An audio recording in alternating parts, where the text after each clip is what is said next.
And I see a lot of highlight shirts. He is here. He just wants to know. Oh, it's not my stuff. Good. Oh, It is. Oh, it is? Uh-oh.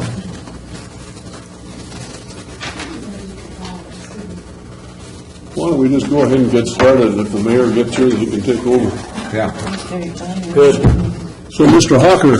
Yes. We appreciate your doing this for us. I'm very happy to be here. I'll do whatever you'd like me to do. I'm prepared to discuss issues, answer questions, whatever I can add to your mix. Okay, and then we'll just turn it over to you. Should we do a roll call? Well, let's do a roll call. Okay. Mr. Hawker, why don't you start? David Hawker, former city manager, resident. Wes Ryan, City Council. Roger Sprague. Susan Waukee. Chet Norikis. Kathy Steer, City Recorder. And Chip is here. He just had to step out. Yeah, he stepped out to be back. Jeremy from the News Guard is here for the media. So let's get started. Okay. If you want, I can cover some things that I think are important that you may or may not be aware of, and I might try to stress some things that I personally feel strongly about. Let the record show that the mayor is now here. Hi. Apologies. But I'm really hopeful that you'll ask me questions about anything that you think that I might be helpful about. I was manager here since December 1st, 1999, so that was a little over about 15 years, and served as city manager in 3 other cities for a total of about 30 years. So I'm hopeful that my observations might be of some value to you. Boy, I don't know where to start. Let me cover a couple issues that, and again, keep in mind that I've not been following recently what's been going on. I've been out of town some of the time, and I've been occupied with other things some of the time. So I'm not up to speed, and even the last few months that I was here, I was working on specific things, not keeping abreast of everything that was transpiring. So some of what I might say is old, very old, and may not be entirely accurate. One of the single most important documents, instruments, if you will, that I believe served me well and served the city well, and previous cities well, are the long-term financial projections for the major operating funds. And I would like to really stress that, because I think the only reason that we had 15 years or about 13 years of good financial stability. The first couple of years when I was here, we had layoffs. And I don't think that the council at the time, and I don't think that the management at the time and the administration at the time really saw that coming, saw the crunch coming, because they were working from a one-year budget. One-year budget is required by law, which is why you spend so much time with it. And the process is very detailed and elaborate, and the preparation of it takes an awful lot of staff time. But it's a one-year snapshot. And honestly, you can put almost anything you want in a one-year budget. You could add a police officer or 2 police officers, and it would be buried in the budget, and it would make very little difference. Extend that 5 or 10 years and see what it does to your fund balance. So, say 5 years at $140,000 or $50,000 a year for a police officer and equipment and mileage and overtime and all that. Say roughly that, and see what that does to your fund balance. Just one police officer. So I would like to see council take that seriously during the year once or twice, and then I don't believe you should adopt a budget without seeing a companion 5-year projection of the major operating funds.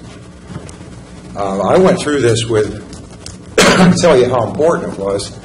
And I'm not here to beat my chest, but my second city was a city that was in debt, was about to default on about $80 million in bonds. Already was in default on $30 million on a debt to a neighboring city. When I walked into my office the first day, the bond insurance company, MBIA, representative was there, and he said, "I know where your office is. Where's my office?" They were insured bonds. They put us on bond watch. We were on front page of the Wall Street Journal. And what finally got us out of that were these long-range projections. But we worked very diligently to provide a projection that showed how we're going to dig our way out of it, and stuck to it and revised it every 6 months. And as soon as they saw that and worked through that, they took the city off bond watch. We got a better credit rating because we had 0 credit rating at that point. We're able to refinance some of the bonds and some of the debt. It's a very, very important instrument. The last one that I saw, and I'm not being critical of staff at all. You have a marvelous, exceptional staff here. Needs some serious fine-tuning or major tuning. The PERS rates are going to go up well beyond what was in that projection. In November, I believe, you're going to find out what your actual increase is going to be. The transfer from the Urban Renewal Fund to the General Fund needs to be cut way back, and a number of other things that I've mentioned in a memo. If there was one thing that I could leave you with in order to keep this city financially strong, it's have staff concentrate, and not just 1 or 2 staff members, have Ron and Debbie and department heads be reviewing those couple times a year and make sure you're looking at them. They are so important because you've got to manage this city and budget for this city for the long term, not just 1 year, 5 years, 10 years, 15 years, 20 years. And the decisions that you make on that 1 year budget carried out through that period of time can make huge differences. So that's one issue that I would like to leave with you.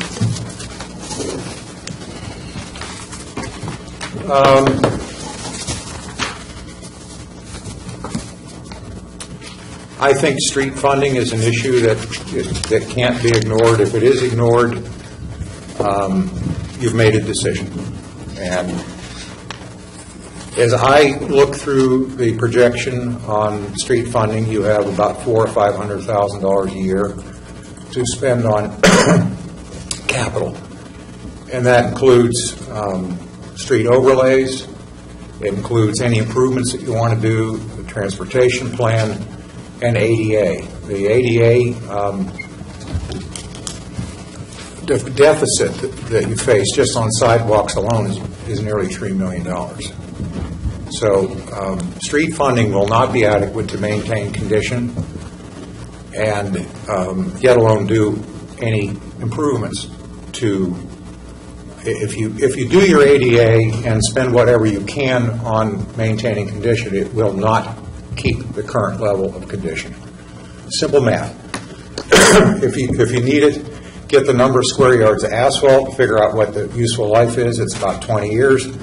Figure out what it costs per square yard and divide one by the other, and you got your answer. And it won't compute. The simple fact is it won't compute. So you can add a revenue source, make cuts in the general fund, and do more transfers in the future. You are doing that now. Or you can let the streets deteriorate, and the cost of maintenance and replacement gets higher and higher as they deteriorate. And it threatens property values in the economy. Without a question. One of the advantages that I had working in the Denver area for a number of years was in the Denver area you have a core city of Denver, and then you have all these suburbs around it. And they're all intertwined. And the ones, almost without exception, thank you very much, that had the best vibrant business overall business vibrance and investment and property tax, the ones that had the highest quality of life and amenities and parks and so on, were the ones that invested most heavily in the infrastructure. And you could see it because they were side by side. Here's one city that doesn't invest much in the infrastructure and the streets and the sidewalks and the parks and so on. And here's another one that doesn't, and the difference was astounding. So, mention on street funding, it's just not going away just by ignoring it. I mean, that if you don't do something other than what's being done today, you've made a decision. So, David, on the survey that the city sent out, really was inconclusive on how they wanted to fund the street repair. That's the dilemma. That's what Portland has been going through, the same thing. Everybody recognizes and is willing to accept more cost to themselves, but the mechanism, whether it's a property tax, whether it's a fuel tax, et cetera, is all split. My question, though, David, what would you suggest, if it was your decision to make, what vehicle would you use to get the money? Well, I think it's absolutely clear, because I'm selfish as a resident. I don't want to pay the full freight when somebody else can pay the freight. So, fuel tax. Newport has it. I looked for a period of years at our respective gasoline rates compared to theirs, and when their fuel tax jumps up to 3 and back down to 1, our differential is about the same. They don't pay, the residents there, and in fact the visitors don't pay anything for the fuel tax. About a year ago, there was a quote from one of the owners of one of the stations, or a number of stations, basically admitting that they eat that difference. So, how does that work? That you can have two different taxes, or one on non-residents and one on... No, they have a summer rate and the rest of the year rate. Oh, I see. Well, they just drop it down there. Yeah. Oh, okay. Right. And they don't charge your customers that tax. Well, they may, but I mean, just compare the cost of fuel there and the cost of fuel here. And I did that when it changed, and we maintained the same differential. So my belief is that quite frankly, what was quoted in the newspaper at the time was about fuel cost here was we charge what we can. You mean a quote from the owners? From one of the owners, yeah. That's what I would pick. There's lots of different vehicles to do it. Unfortunately, the residents in the survey, and it was we had an enormous number of people responding to that, and a lot of notes were written on those survey documents. There was no consensus, other than, as I said in the memo, 77% of our voters favored additional revenue source, as opposed to a cut in other services to fund streets. So that boils down to the city council has to make that decision then. Well, I think ultimately the people have to make that decision. Even by a vote? Yeah, I mean, council can impose it, and they did once before. It was a rush to judgment that I recommended, unfortunately. And it was referred by petition to the voters. We were rushing to beat the state preemption. The story behind that is that there had been some discussions with Newport about regionalizing a tax, meaning Newport does it, we do it at the same time. Newport said they had no interest in doing that. Then I read in the newspaper that they did it. So then there was a petition drive in Newport to get signatures to put on the ballot, and that failed. They didn't get enough signatures. We imposed the tax, and I think it was a 3-cent tax, but I could be wrong on that. My memory is not not good on that. And a lot of the same petitioners were involved in it. They learned from their mistakes. They got on the ballot.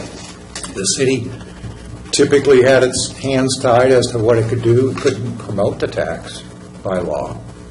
And no group was going to get out there and promote it. So, of course, it failed. I think a good education campaign, and let the voters make a decision. I don't think council has to take that on other than to just put it on a ballot and see that education is done on it. Maybe the newspapers will step up and run some real serious articles on the implications of this. What else? Septic inspection, sewering the lake. I think that there is, and I'm not up to date on what is being done. So this is a couple months old at least. I think we are in a unique time period right now where it's possible that a backbone pressure system could be put around some or all of the lake in the next 5 years. And if it doesn't happen, I venture to say that it's going to be 30 years before you have another opportunity. A lot of the septic systems are failing. More and more inspections are being required as houses are sold. As somebody invests $10,000, $15,000 or $30,000 in an advanced treatment system to replace a failing septic, they're going to be less likely to be willing to pay for an additional $20,000 over time for sewering. So I think if it doesn't happen in this window, and I think it can only happen with a grant. I don't know if any work is being done. There is some potential for grants, and there is one grant writer that has some leads that the city may want to engage if it hasn't already. I know that the preliminary design has been completed and cost estimate, and I'm hoping that goes forward. Ron Tierney has got some real good ideas on financing. There's a lot of different ways to engage the property owners to pay a portion of that cost. And the camp, which accounts for about, let's see, there's 300 or 400 equivalent residential units that the camp generates during the summer in water consumption. Last I knew, they had not made a major investment in their septic system. They're very, very responsible, and they will do whatever it takes to keep that septic system up and running properly. The last I knew is they would much prefer to invest that money into sewer. And that's a piece that you shouldn't just ignore. Again, I'm not up to speed on that.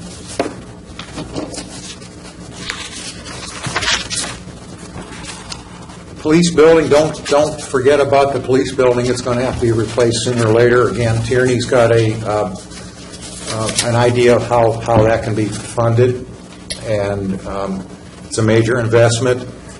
The building is inadequate for current police department, both in space and efficiency.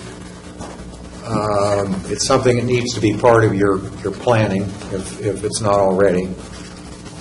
You mentioned here something may be facing a seismic mandate. Yeah, I don't know how that works. That's something that your city attorney needs to take a look at for you. I know there is some requirement for certain critical public buildings to be seismically up to snuff. Okay. I don't know when that is. I don't know for sure that it applies to the police building. I do not believe it applies to this building. Run for cover when you feel the earth moving.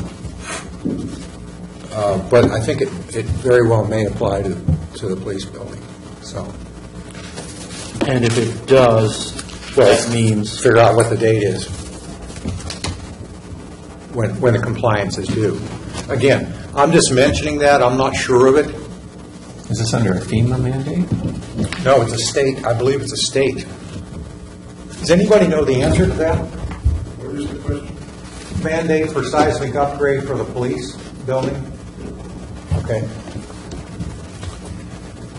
In addition to Ron having a financing plan, is it possible to present to the voters a bond issue? Yes. Yeah. Whether or not you want, when you go to the voters, you can do two things. One, you can get their approval for a general obligation bond. It's paid for by existing revenues, and all that does is pledge your property tax and lowers the cost of financing a little bit. Does not increase property tax. No. We did that on the Drift Creek project. We went out to the voters for a $4 million bond issue, asked them to pledge general obligation of the city, meaning property tax, but pledged that we wouldn't use it, and we never did. We paid for it out of user rates. But that gets you your lowest possible financing rate. Now, one of the things... And the second? You said there were two options regarding bonds. Well, no, there's two issues that you could take to the voters. One is bonds, and two is property tax. And they're kind of two different things. Yeah. Okay. Now, you could consider taking to the voters. I as a resident and a voter, speaking personally, would like the opportunity to vote on saying, am I willing to spend some property tax for this? And I'm never given that opportunity. Am I willing to spend a little bit of property tax towards a police building, towards street improvements, for a limited period of time? If for example, if you want to improve a bunch of streets at once and take advantage of scale and take advantage of good pricing, $5 or $10 million, or maybe a $10 million bond issue supported by property tax, do the police building and some street work. You can throw the ADA in there as well. A chicken in every pot works, quite frankly. Don't quote me on it, Jeremy, please.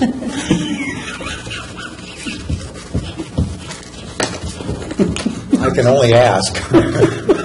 But, one of the things that we've talked about for a very long time, I mean, I've been off and on the council since 99, 98, something like that. Anyway, you've been on a little longer.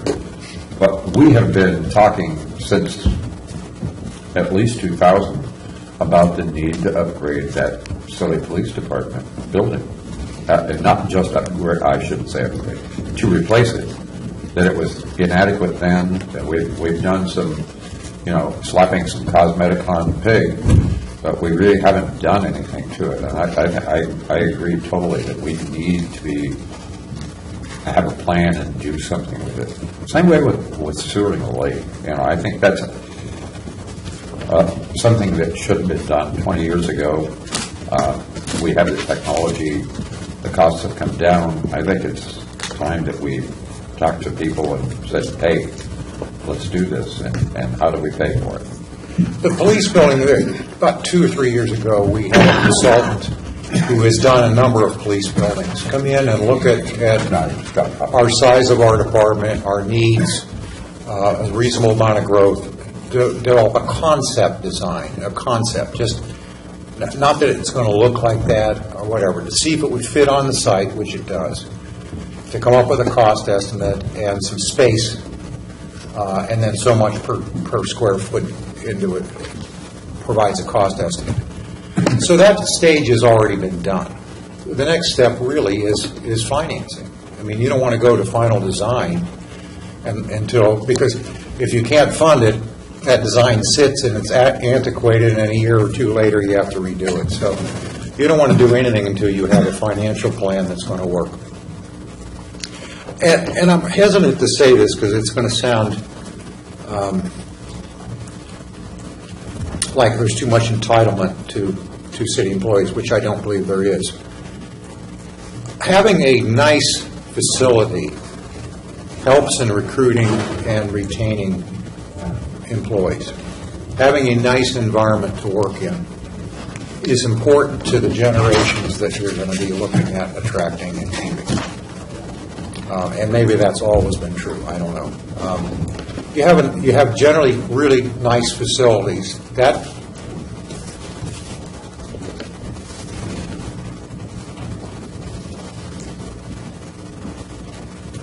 subject to funding, all rehabilitations must be complete before January 1st, 2022. I'm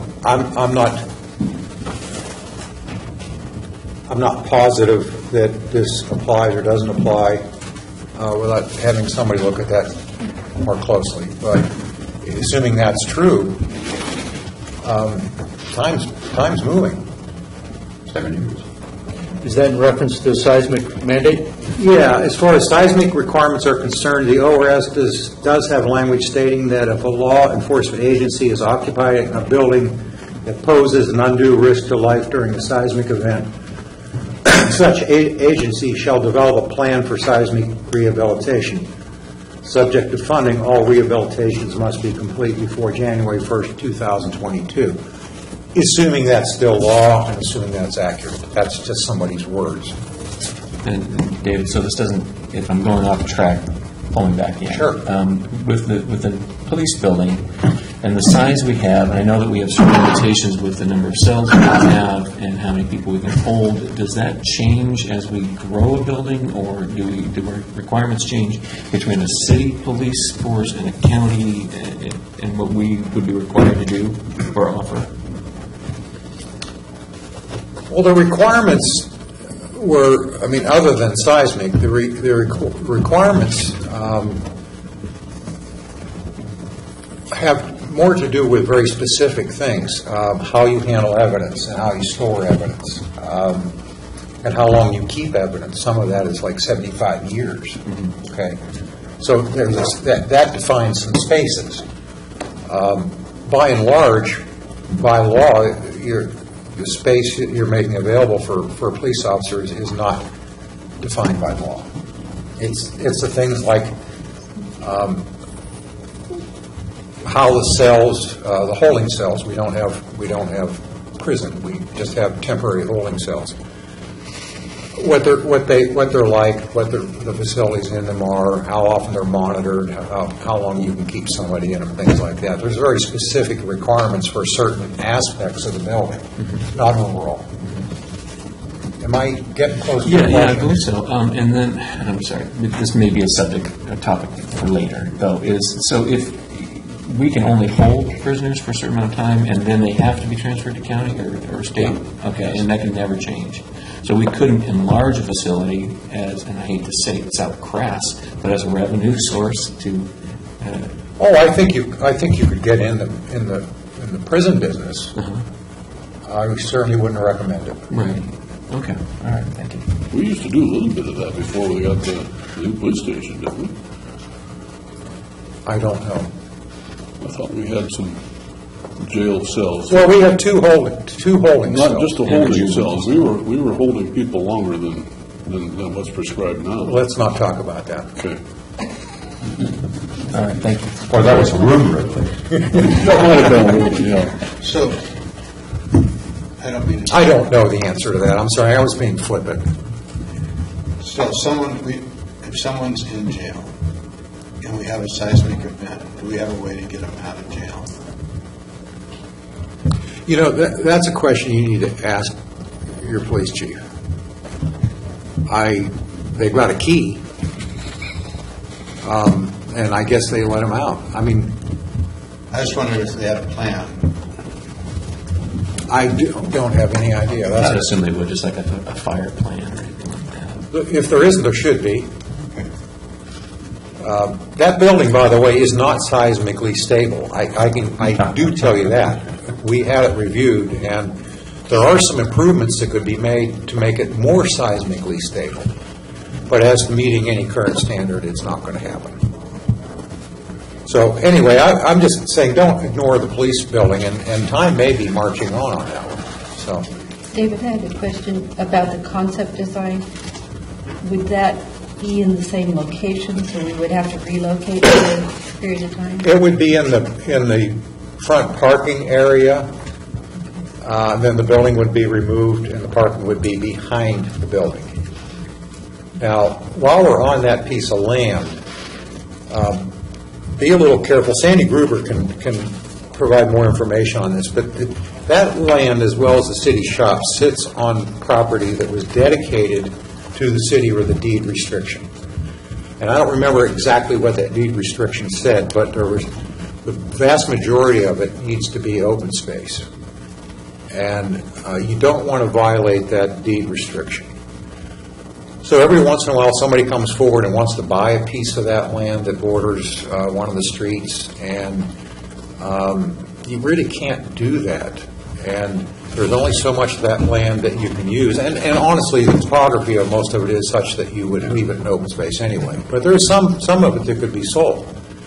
Don't sell it. You'll take yourself out of compliance with that deed restriction. So, and while I'm on that, and I have to admit a failure here.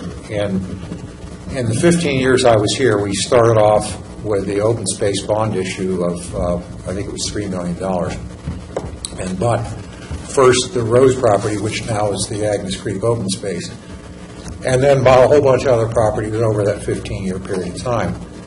I think most of those have been put into open space designation on the plan.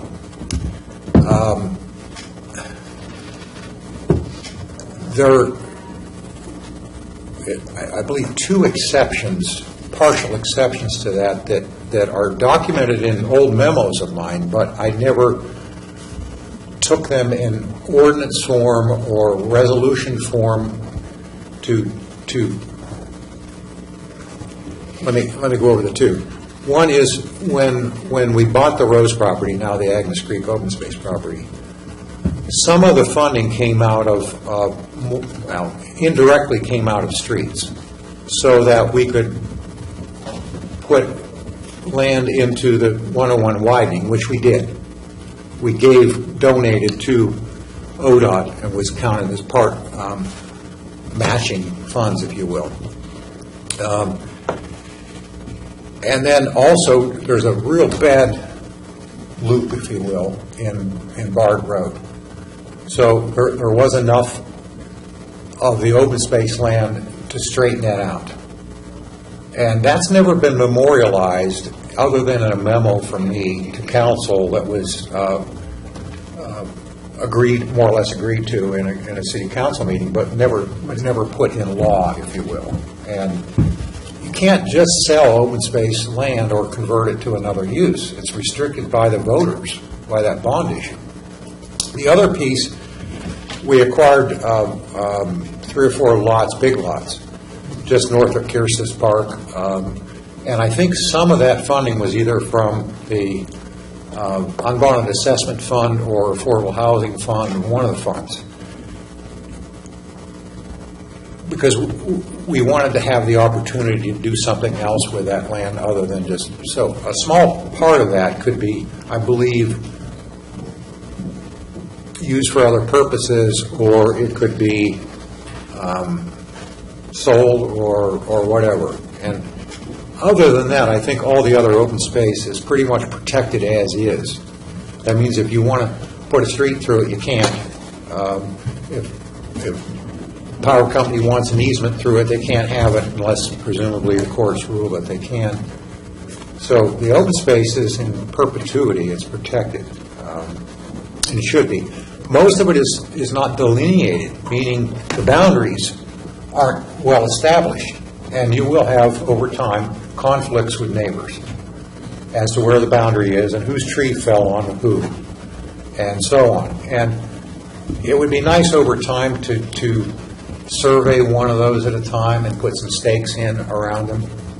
But just budget some small amount of money and just methodically do that over time. It would be nice to know for sure that the open space boundaries are clearly marked or can be found pretty readily.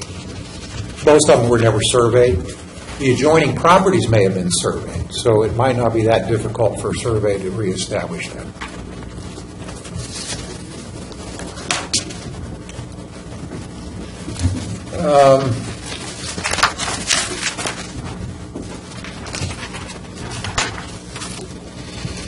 Water supply.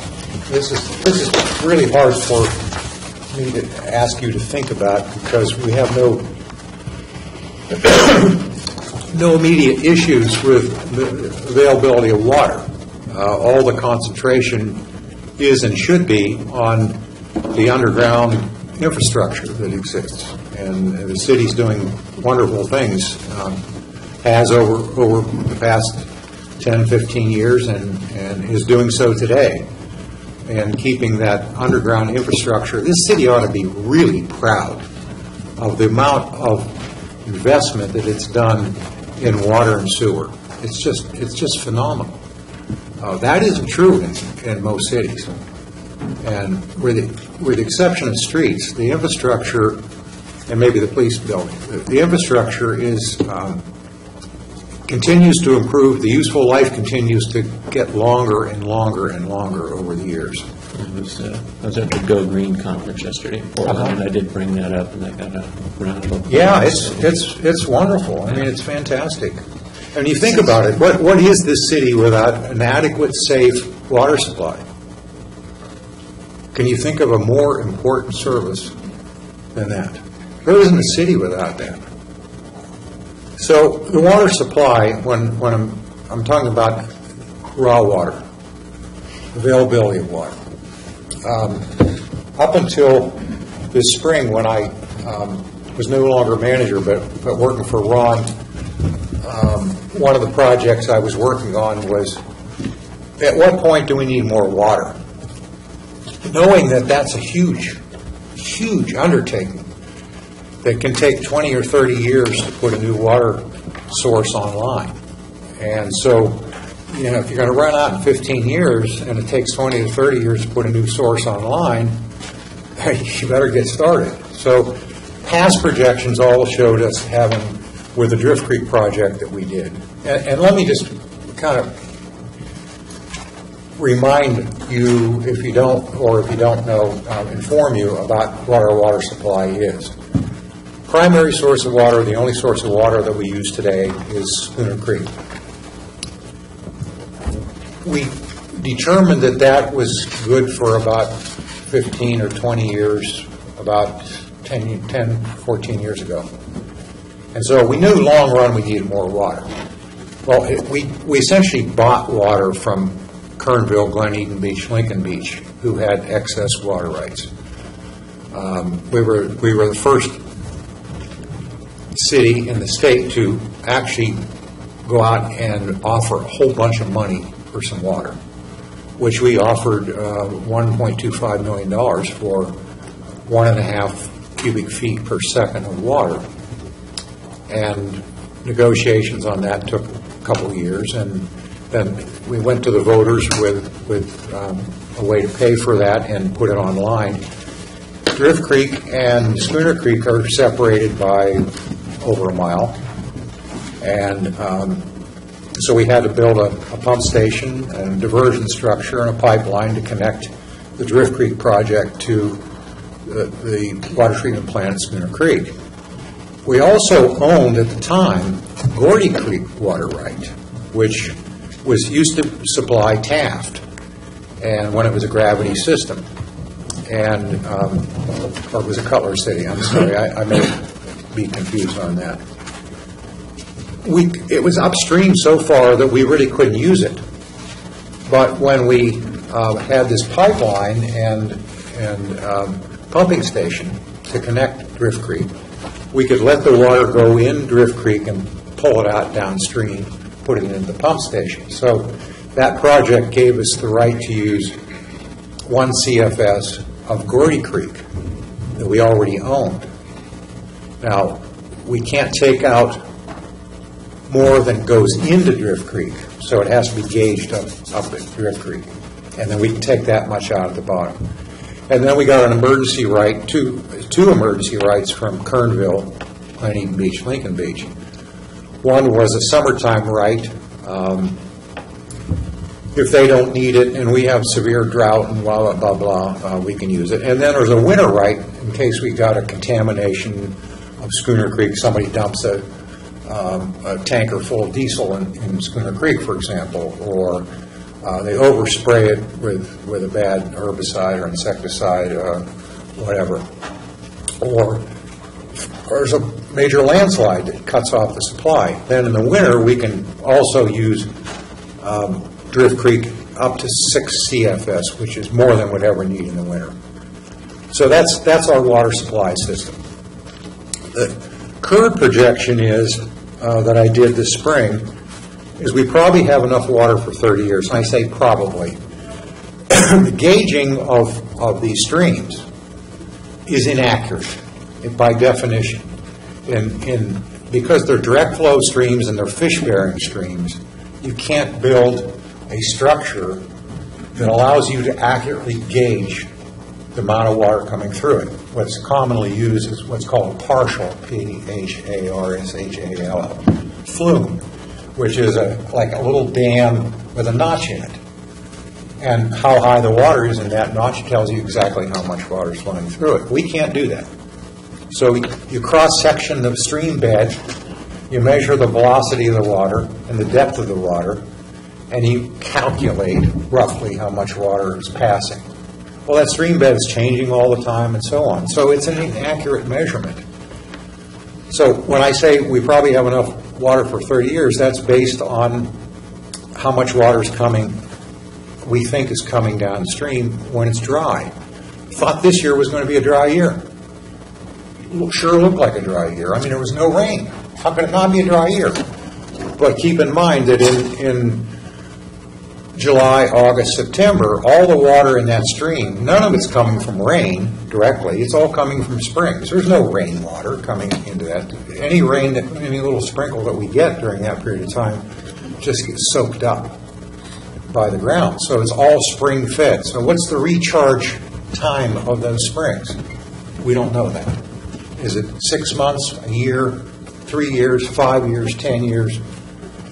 We don't understand the hydrology of these streams well enough to know. And this year turned out not to be a stream dry year. So we still haven't faced, with good measurements, a really dry year. So we don't know what that looks like for sure. And we don't know what climate change is going to do. We don't know what weather patterns are going to do. So on the supply side, we're not real certain. We think we know, roughly. And my projection was pretty conservative. Then on the demand side, thought we knew exactly because we have a water meter at the water plant that records the amount of water being produced day after day after day after day. And we have all the customer meters. We can add those together and compare. That's how we get our water loss. Well, in the last couple of years, the demand, meaning the customer meters, and the amount of water being produced has gone way down. More than we can explain, more than I can explain today. I think the records are available that allow that to happen, and it's going to take some work by somebody to really dig into that. It could be that people are conserving more. We do know that our meters, our customer meters, are getting old. They generally are thought to have a useful life of 20 years, and they were put in about almost 20 years ago. That would account for the falling customer sales.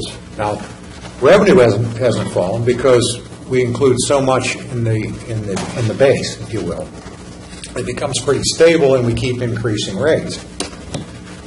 We know, though, that there's some big meters that need to be replaced. There needs to be a little more investment, I believe, in water meter replacement, and we need to be forecasting when we're going to start a massive program of new meters.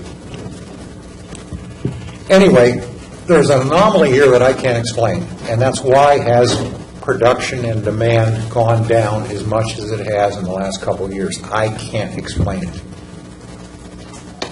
We know from other things like the transit room tax that our economy has recovered. We probably went through one of the best years ever here. Those of you in business probably know that we've had a good year.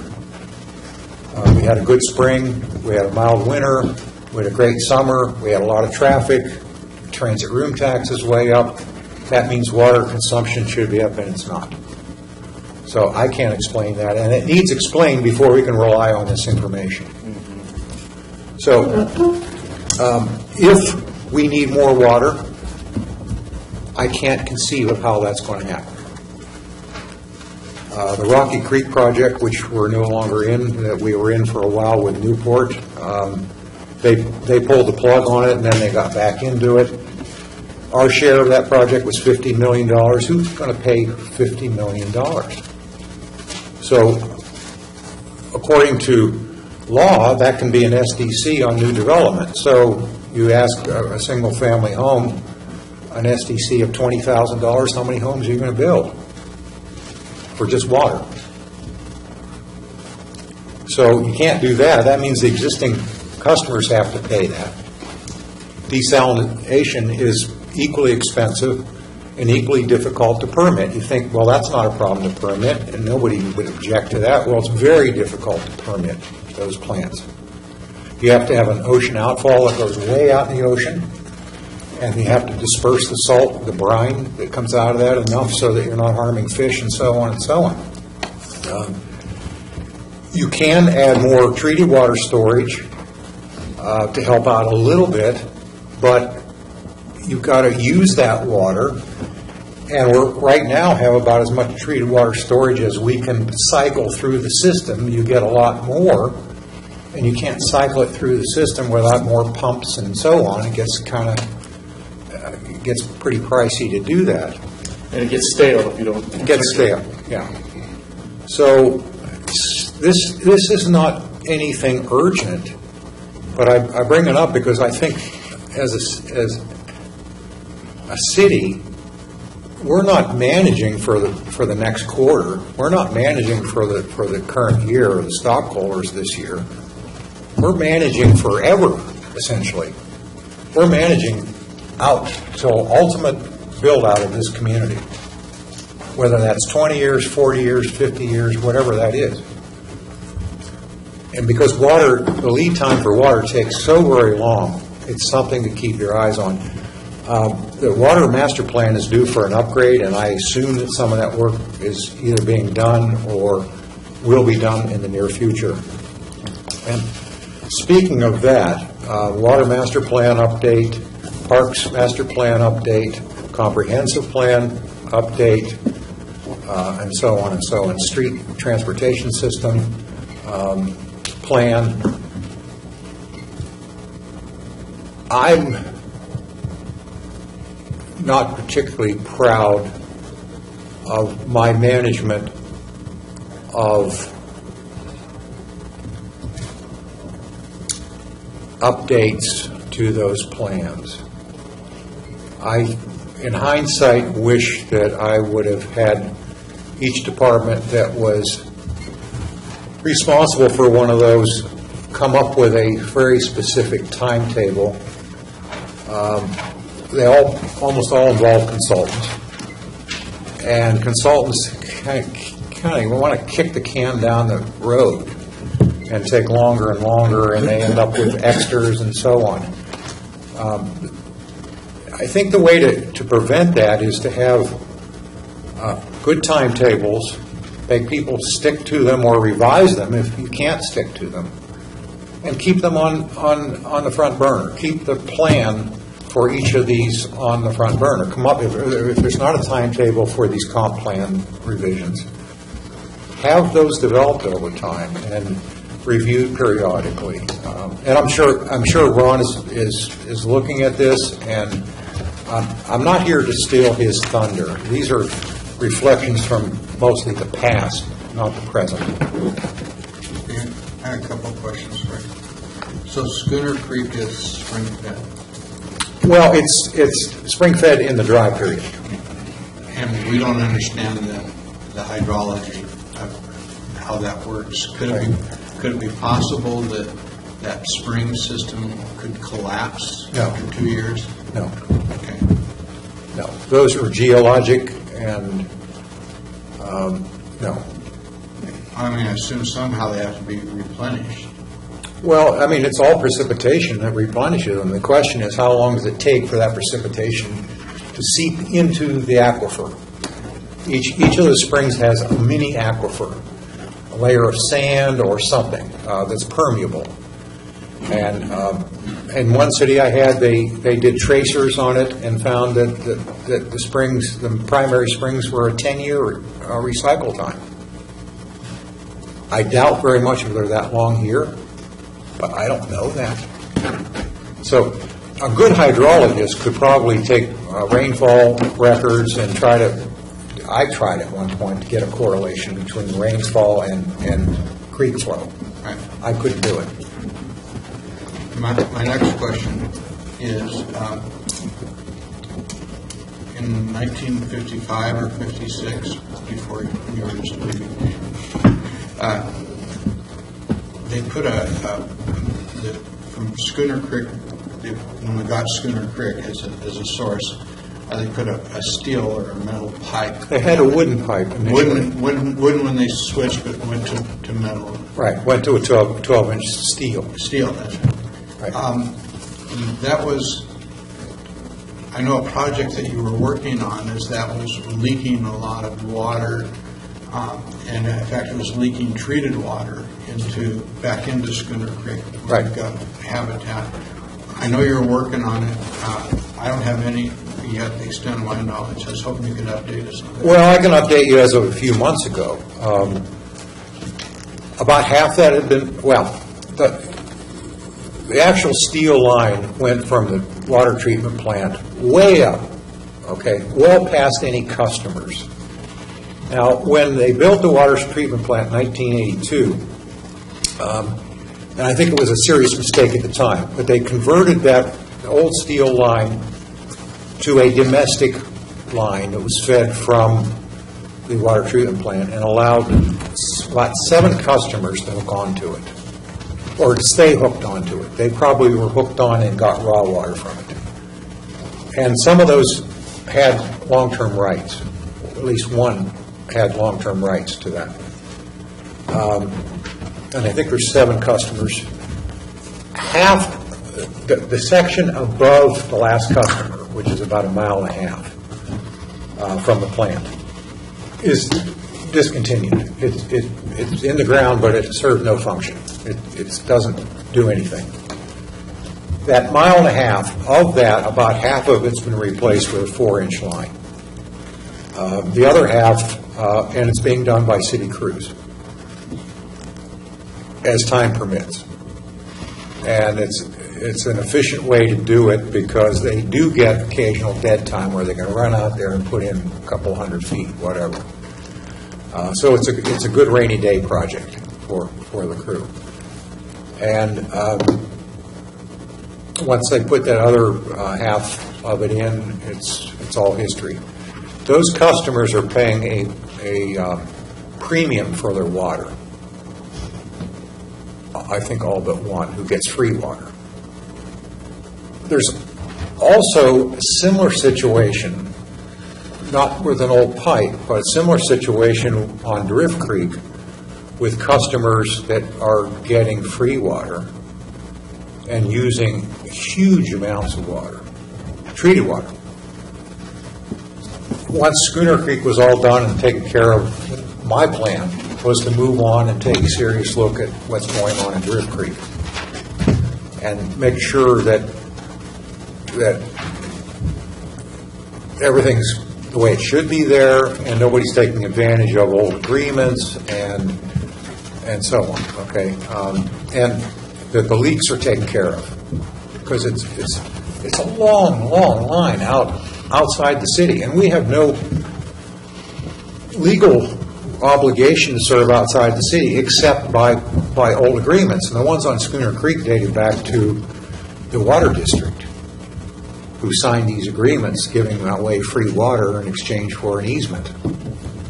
When water Didn't cost anything. It was all great. You just stuck a pipe in the stream, an old wooden pipe in the stream, and ran it down and served people with it. And who cares if you hooked on a few extra customers? It didn't make any difference. Well, it does today. If I may, then, on the water supply, who do we go to learn about the aquifers? The state's got to be monitoring it. The federal government has to be monitoring someone besides one private company for this. No, it's private. It would be a private company. The state only requires that we do gauging. By the way, the agreement we got to use Drift Creek, it wasn't just buying the water right. We had 10 or 11 parties opposing this for environmental reasons. And Trout Unlimited, Water Watch, some big time, and some individuals. We negotiated terms to how we're going to use that water, and it got put in a settlement agreement that there's 11 party signatures to it. And that was adopted by the state as conditions. We have to meet all those conditions. And our water treatment people know about those conditions, and probably so does our engineering department. But they're important, and we can't violate those conditions. Now, the use of, I didn't mention before, the use of Drift Creek essentially requires that you cut off all lawn water irrigation when you're using Drift Creek. Okay, now there is some exception to that, but generally speaking, if you're using Drift Creek water, it won't be put on lawns. It can be put on gardens and it can be put on plants, but not lawns. So just a mention of that. So as you have to use that for 20 years from now or 10 years from now during 2 weeks in the summer, some lawns are going to turn brown.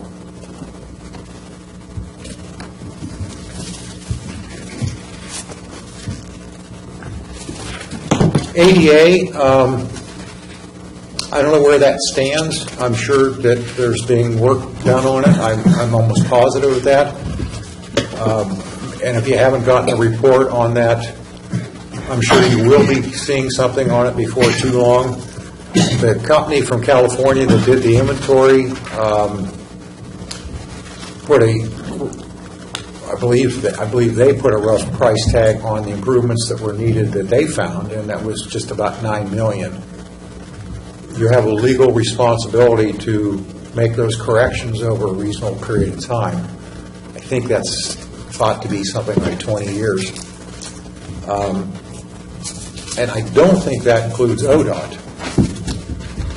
The sidewalks, for example, on 101. Now, I don't know where this stands today, but Newport was advised by ODOT that they will no longer be doing any sidewalk work in the city of Newport because I believe fit their definition of a metropolitan area. Their population is just a little bit bigger than ours. So if that's true still today, and if that hasn't been backtracked on that, and our population grows to that magic number, whatever it is, then presumably ODOT won't be doing sidewalks here either, and all that responsibility will fall on the city. So in the meantime, do what Lila has been doing very well, and that's getting grants from ODOT sources and getting sidewalks put in and so on. That's a biggie. Urban Renewal's been doing something. And Urban Renewal's been doing some. Yeah, and the city's been doing some. So, before you leave that, David, in Newport, assuming it's true that ODOT's no longer going to do sidewalks.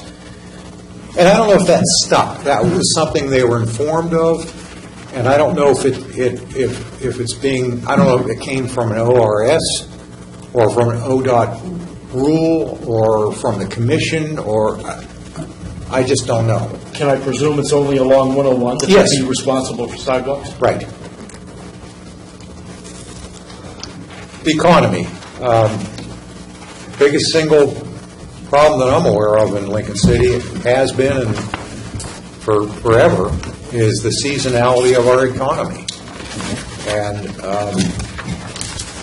I went into that in my January 16th memo in some, about a page worth. And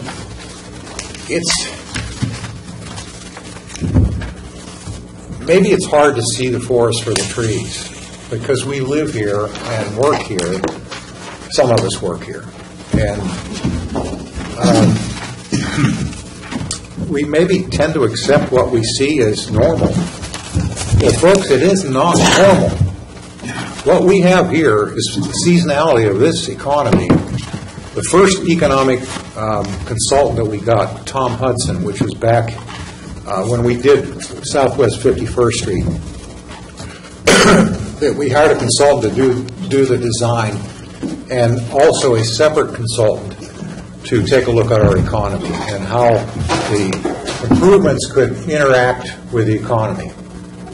And he had worked in visitor communities across the country and was quite well known. And he said of all the economies that he has seen, ours had the steepest peak valley that he's ever seen by far. And the numbers that I gave you in that January 16th memo, Lincoln City families below the poverty level, 15.5% of all Lincoln City families, 30.4% of families with children under 18, 36% of families with children under 5 years old. We've got a poor community, and it comes from the seasonality. So a lot of the service workers are not working full-year jobs. So city councils tend to hear more, in a public meeting at least, from the business community than they do from the residents. That's just the way it is.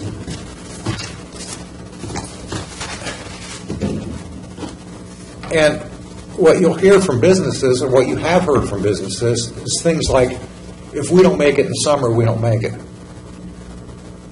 And you know, kind of like want to push, for example, the VCB into more summertime promotion. To grow that peak more is going to do nothing to help this economy, nothing, unless you grow the valley as much or more. And I just urge you, wherever you're making policy decisions, whether VRDs or zoning or budgets or infrastructure, just keep in mind the seasonality of this economy is our number one, in my opinion, is our number one problem and has been. And my biggest failure as a city manager was not being able to do much about that.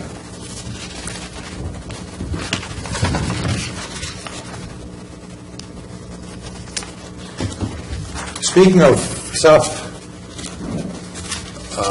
West 51st Street, when we invested about something like $5 million in improvements there, putting new water in, new sewer in, new street in, sidewalks, parking, undergrounding the utilities, just really a total makeover. And it has not, the promise of that investment has not yet been totally realized. Part of the reason is so many small lots that we couldn't, that we didn't buy up as an urban renewal agency normally would do on a project like that, and put them together so that larger development could occur. What we did do is buy the single most precious piece of property at the end of Southwest 51st Street, what was referred to as the Hershey property, the old Hershey property, and then added to it as that house became available and has subsequently been removed. That's an absolute marvelous piece of property. We spent over $1 million for. It has a lot of potential. The thought at the time was that it would be a weather center with an idea, like a museum, an idea to bring more people to the end of Southwest 51st Street. Hey, the beach and Moe's do that. we don't need to bring more people to the end. We need to add to that critical mass that will make that area more vibrant, which is probably some commercial, restaurant, whatever. First level commercial, higher levels maybe residential. I don't know, but that, in my opinion, that should be one of the number one projects of urban renewal, is going out, developing an RFP for people to come in, not just to sell that property for the highest price or lease it like a land lease. There would be a revenue source for the city over many, many, many years, like Moe's is. We own the property under Moe's. That's a good revenue source. And when that comes up for renewal in a few more years, you're going to see that number go way up, because the value of that land has gone way up. David, I've got a couple of questions. Yeah. So in that area on 51st, you have a lot of little cottages, very eye candy, a lot of appeal, and that's just grown there organically. But now with the new insurance regulations from FEMA, it's in a flood zone or a floodplain. They can't be financed. It's very difficult to finance them because of the insurance rates for that. But also, people are foodies. If you can get 4 or 5 restaurants together, you've got that vibrant economic atmosphere you're talking about. But we punish them with ADA requirements. It's a small, those little cottages are just so small, and by the time you put in an ADA bathroom, there's no place for people to sit, and then they put the fire code and the big fire extinguishing, and so those aren't viable anymore, but they really need to be. We need to figure out how in the world we can get some of our culinary graduates in there to open up their own restaurants and to do something really creative and fun. I don't know how you do that, but we should be able to. I don't have the answer, but you sure bring up an intriguing possibility, and that's what could be done to make those come alive. I mean, I'm looking at what I know could be done, and that's at the property that we have, by turning that into private development, even if the city continues to own the land. The land, by the way, would be taxed because of being commercial use. So it would go back on the tax rules, even if the city continued to own it, like Moe's and like Price and Pride.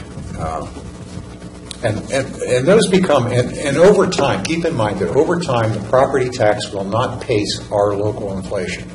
So that's one of the reasons that these long-range projections are so important. But if you develop revenue sources like land leases and add those up, they get to be a pretty significant revenue source that can keep us financially sound, help keep us financially sound.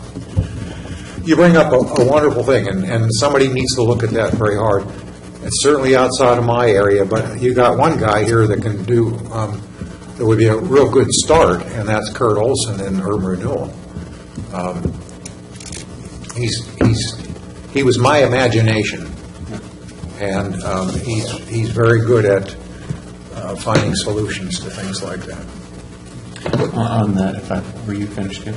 Sure. Okay. On 51st, my concern is, while I'm all for more restaurants, is what you just said about our economic picture, the peak and the valleys, and whether they can survive, and whether we need more tourist economy things.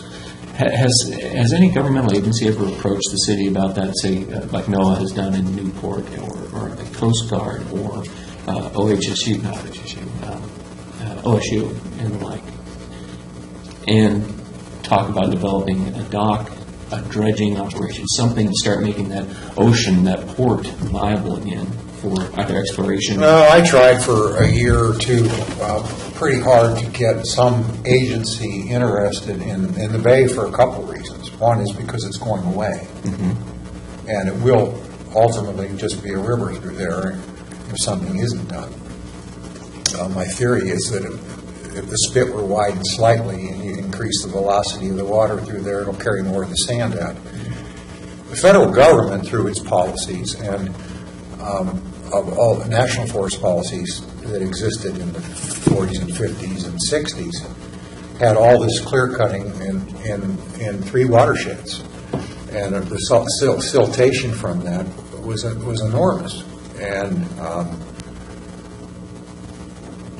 so you'd think, because it's a precious resource, it supports a national wildlife refuge, there's several endangered species involved in the bay, that some agency would take it seriously to say, we're willing to look at this from a broad point of view, not just the environment, but the whole thing. How does it fit and whatever. I couldn't get any agency, state or federal, the least bit interested in it. The least bit interested. And when staff fails like that, it's time to move that up to the city council, which is what we did when the ODOT project failed, and we couldn't get this 3-lane section. It was just dying a slow death, because ODOT's position was, we're going to acquire all the right-of-way we need for 5 lanes, even though 5 lanes will never be built. Exactly what they said in a public meeting. And we're going to spend most of our money on that right-of-way, and then we're not going to, we're never going to build it. And so staff fought that for a couple of years, couldn't do anything, and finally the city council passed a resolution, sent it to the governor, sent it to the head of ODOT, and on and on and on, and all of a sudden we got some attention. So at some point, when you really want something to happen, it's your baby. Staff can bring you something, but it's your baby. Politically, can make something happen. So if you want somebody to take a hard look at Siletz Bay from any angle, and it's a federal or state agency or whatever, it's probably only going to come from council action. Back in the 80s, we looked at that. There were some proposals made for dredging and what have you. I read the letter from Corps of Engineers. And the Army Corps of Engineers essentially came down and said, look, you couldn't use the existing without building a jetty in order to keep the sand from building up, because then it wouldn't be navigable. And bottom line was that they wouldn't allow you to have a jetty. And so the project died because of that. And that was back in the early 80s. Well, yeah, but the focus then was, and maybe that's your focus, Mayor, but is to have something more of an active port. I honestly don't think that's ever going to happen. But to protect and allow the bay to continue as a bay over time. If something isn't done, that isn't going to happen. Right. Well, what I've seen in Newport is, if someone wanted to go build a dock and dock a ship the size of the NOAA vehicles there, it would never happen. Yet the federal government says, oh, we need this, and things happen. Dredging happens, and all those things. That's my thought, is if we can develop that in conjunction with them, then those things can happen. And then the economy builds around those. Are great paying jobs, good steady employment year-round, and draws tourists too. Well, where I think, from back to the economy for a few minutes, and it's something I mentioned in one of the memos that I think that you have. One of our opportunities for more jobs and more family wage jobs with benefits, because we're not going to get industry in here, or not much industry. If you count up the number of county, state, and federal workers in Newport, it's astounding. Count them up here. Now, as a starting place, first of all, in order to keep any presence, hardly any presence other than DMV, we give space to state employment downstairs so that they'll maintain an office here. Without that, they would have gone. Now, I know there's been some discussions about a regional center that would be located here, and boy, that to me is the number one economic development opportunity that exists. Nationwide, the studies have shown that in order to attract a job, one job, the average price is $50,000. You want 10 jobs, that's $500,000 to attract a job. The state leases a huge amount of space in Newport for state employees. It would be nice to see those leases, and when they are up, and ask for competitive opportunity to have some space put in Lincoln City where rents are going to be a little less expensive, and we get some jobs here. The county concentrates almost all of its workforce. This is the day and age where you could do some of this work from Mars. It doesn't. You don't have to be next to each other. So our property tax, with the inclusion of Rhodes End, without including the rest of the urban growth boundary outside the city, generates more property tax by far than the city of Newport does. There's an opportunity here somewhere. State, federal, county jobs. Federal is going to be tough. State and county, I hear this big sucking sound. Remember Ross Perot? This big sucking sound of all this money going to Newport. I don't have anything against Newport, but number one is Lincoln City.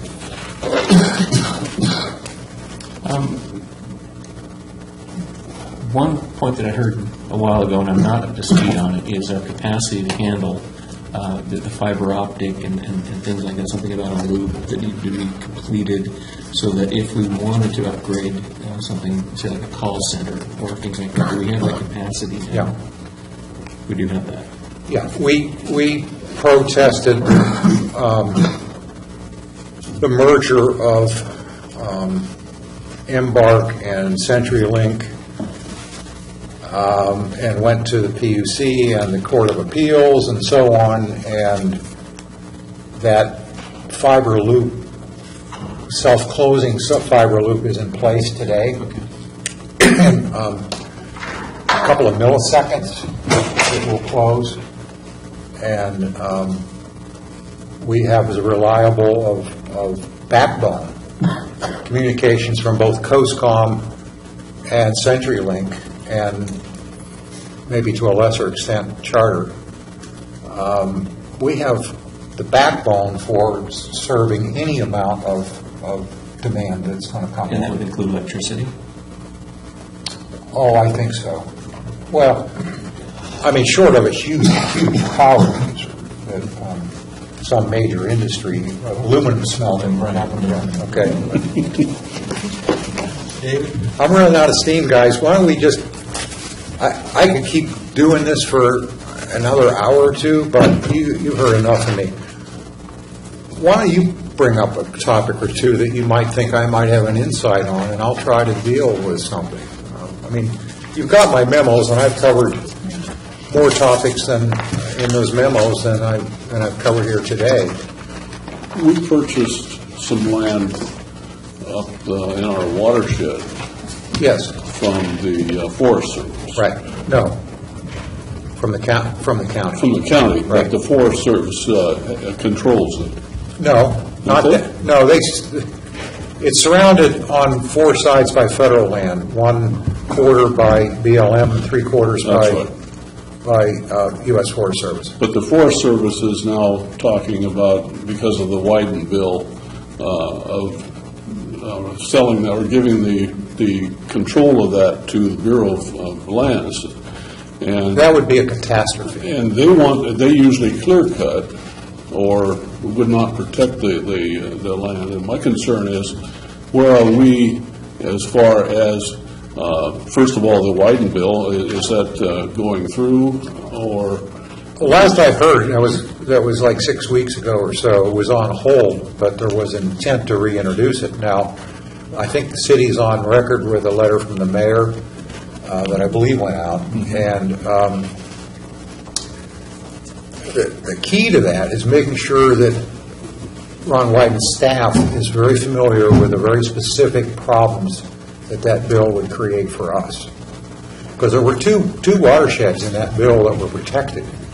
They were larger city watersheds. None of the coastal watersheds were protected. Now, this bill doesn't cover just it only covers where there already is some BLM land, and we have this one little chunk of BLM land in our watershed that then, under this bill, gives the entitlement of BLM taking over essentially the rest of the forest. And you know, in the 15 years I was here, at least 10 of those years, we had active communications from and with the Forest Service. I never heard a word from BLM. They are not involved in this community like the U.S. Forest Service is. I urge you to stay on that one and make sure that Wyden staff is very familiar with the importance of this to us. Here, I had a question for you. Has to do with that sucking sound you were talking about. Right now we have, for our county commissioners, the elections at large, but the center and the seat of power is in Newport, and all of the county commissioners are in Newport, which has totally worked against us. Yes. And oftentimes we don't get a share of the money that we put in. For example, they have an animal shelter for us to do spay and neuter. We sell hamburgers and pick up cans on the beach and spaghetti dinners. How would the process go to go from an at-large system to a north-south middle system? I'm not totally familiar with that. One way is to go home rule, which, boy, I would love to see. And then under home rule, you could, for example, have more of a government like a city government, meaning that you don't have elected department heads. Now, I have nothing against the sheriff, but imagine if we had an elected police chief, elected finance director. Okay, you might get an exceptional person, but you might get the dregs too. So home rule can eliminate that. It can also set up districts for you. I think there's other ways of doing that, but I'm not sure. Wayne Belmont would be happy to answer that question at the county if we got that from the city. And it might be nice to have that government thinking that there's some interest in that.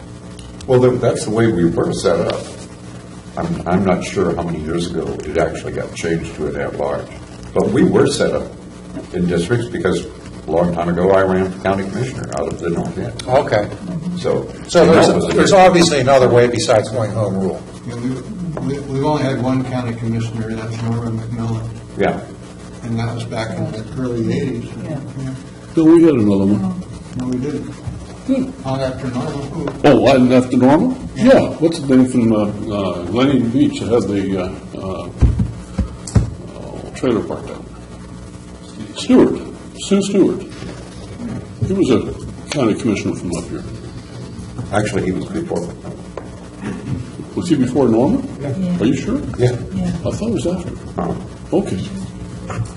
One thing that could be done short of that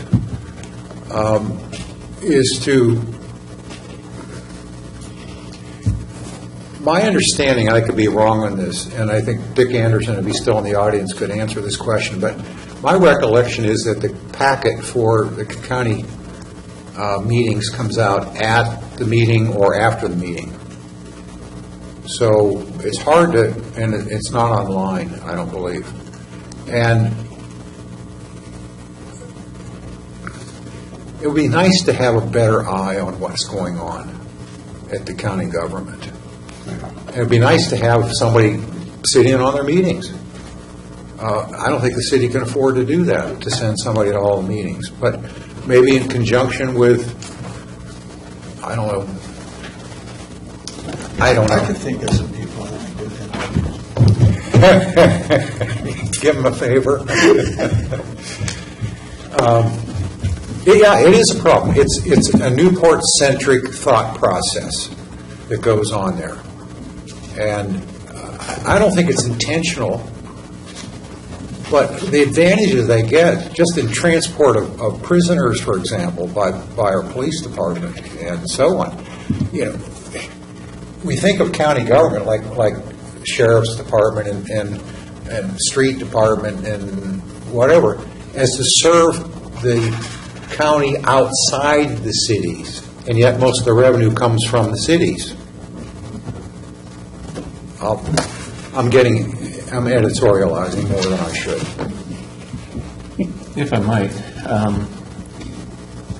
staffing within the city, do you see the level as proper for the services? Do you see it as something that we might want to think about expanding? I mean, obviously you got to pay for it, and I get that, but I'm just talking dream world.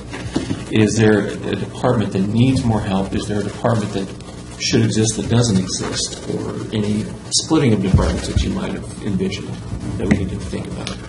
No, not on a department level. I think they're staffed about right, but there are areas that don't get the attention that I think they should get. Economic development, grant writing are two that come up. Newport has hired a firm out of Colorado to do grant writing, and they have gotten millions or $1 million or whatever in grants that they otherwise wouldn't have gotten. So that can be contracted out. Or Public Works does a great job on some grants, but I think there's other kinds of grants out there that we're not getting. Economic development. Urban Renewal has done some wonderful things and has some wonderful programs that our business community doesn't really take advantage of. And it's well advertised. I think that is really kind of one of the major missions of Urban Renewal, as long as it is continued to be staffed and exists. Take advantage of it. Make sure that they're doing everything that they possibly can for economic development. But as far as general staffing for the general service levels, police, water and sewer, there's some that are stressed a little bit. Parks is stressed. Parks is stressed, and we keep adding more space for them to maintain. Yeah. But we don't pay a lot of attention to saying, what can we give up that we're doing now? And we don't pay maybe enough attention, and this, all these criticisms are intended to be directed at me, of reviewing the older facilities and saying, like for example, the restrooms. There's a huge amount of effort that goes forth in maintaining public restrooms. Several of them are old and hard to maintain and hard to clean. The VCB could fund some of that.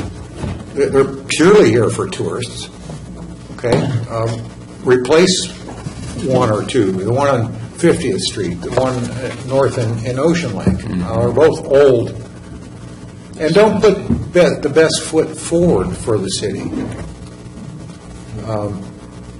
Maybe one of those could be replaced in 1 year, and a couple years later, maybe another could be replaced.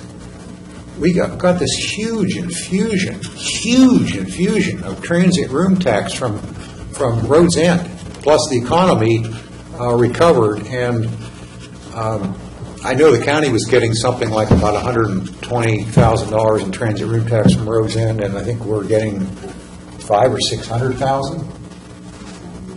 $500,000 or $600,000. That was a big infusion, and it's split among streets, police, parks, and VCB. Certainly, we can put some money into our facilities, because that's a great investment. They're used by our visitors, and so enough said. So then on that, if I can dovetail into design standards.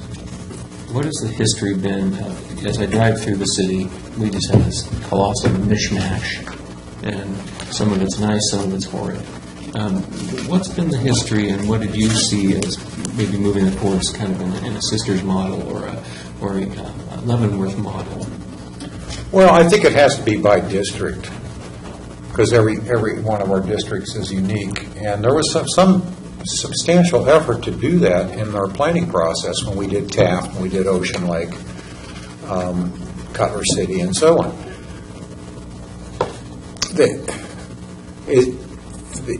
So many of our commercial buildings, particularly on our main street, are owned by out-of-town owners and operated by more local investment. And what we found, it was very difficult to engage the out-of-town people to make investments in that. What's the mechanism for forcing that? What do you do to say this is what we're going to do now? Well, I think one of the things that can be done about 8 or 10 years ago, when I tried to get more enforcement of dilapidated, plywood up on windows and paint not being done. Went to council, and council passed a property maintenance code, a specific ordinance to deal with this. You can only have plywood up on your window so long. Well, there's plywood on a piece of property on 101 right up over here that's been up there for years. Yeah, I take the fault for that. That property maintenance code has to deal with paint and appearance and blah, blah, blah. The first thing to do is to enforce the property maintenance code. I do not think that we had code enforcement that was as responsive as it should have been. I take responsibility for that. But I think that's a starting place. Sure, give plenty of notice, and the idea of this isn't to see how big a fine we can levy. It's to say, we need this fixed. That's my opinion. You're getting a lot of opinion here today. Historically, I can remember 2 different times that people wanted to have the council adopt design review statutes. And both times they were outed. They threw them out. We do have some design requirements in our Pearl areas. Right. Yeah, but I'm talking about citywide. Yeah. That was what they were looking at. And yeah, it's tough. It just didn't fly. It's really tough. Again, I think I had one of my cities that had a independent tax for a downtown group, and they funded facade improvements. I mean, paid for them.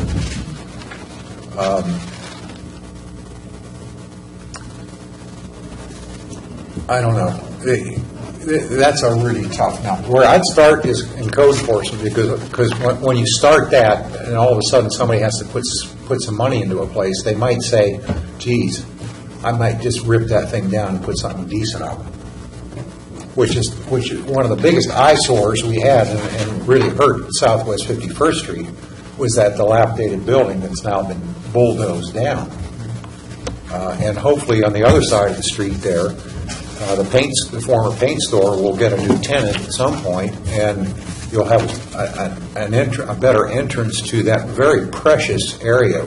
We have so few areas in the city where people can get out and walk and shop and whatever. And to be honest with you, Ocean Lake isn't that inviting with all the traffic going by and the trucks and the fumes and the noise. Mm-hmm.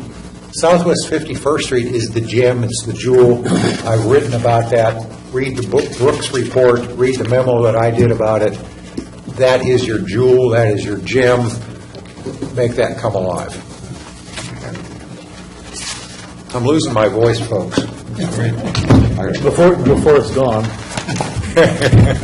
on the additional notes from your transition notes, David, you referred to pedestrian lights, and you're not sure about tariffs. whether they're on the tariff list or whether something is consistent with the PUC tariff.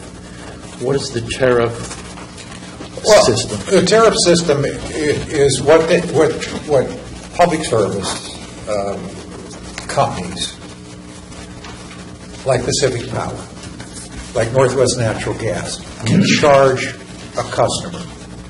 So they have a tariff for your kilowatt that you use. They have a tariff. It's a set rate. They have a rate for 100-watt street light. They have a tariff for a 150-watt street light. They have a tariff for a 200-watt street light. They have a tariff for a decorative pole. I'd like to see a serious cost-benefit analysis of the city taking over all those pedestrian lights. As opposed to paying the tariff? Yeah. So you'd have to figure out what we're paying now. Yeah. That's pretty easy to do. And what it would cost for the city to, like we have in Ocean Lake, we have a string of those that we are responsible for. They're on electric meter. The other ones are so much per month per light. Plus, I'm not sure these are on the tariffs because the ones on 51st Street, for example, we pay for the parts in addition to the tariff. So I'm not sure that we're doing the right thing the way it exists today. And I know Pacific Power doesn't like them, doesn't want them, and a lot of them and doesn't maintain them. A lot of them don't even function. I mean, a lot of them are off. Well, some of them just don't work that have heads on them. Now, on 51st Street, we always hear about all these that don't even have heads. Those are poles to hold up plants. Right. Those are not lights. No. Okay. I'm available to Ron whenever he needs a question answered. It won't cost the city anything. And before I left, I took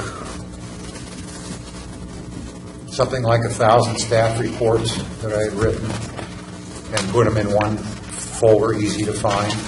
Thank you for that. So it's easy for staff to research. So many of the things that you're going to deal with in the future are things that are coming back at you and keep coming back. And just to have that as a resource for whatever it's worth, for history alone. You've had a major transition in council, in city management,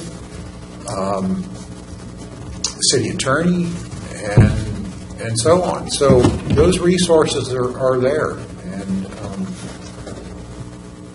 your staff is most capable. We have excellent employees here, people who truly feel what it means to be a public servant.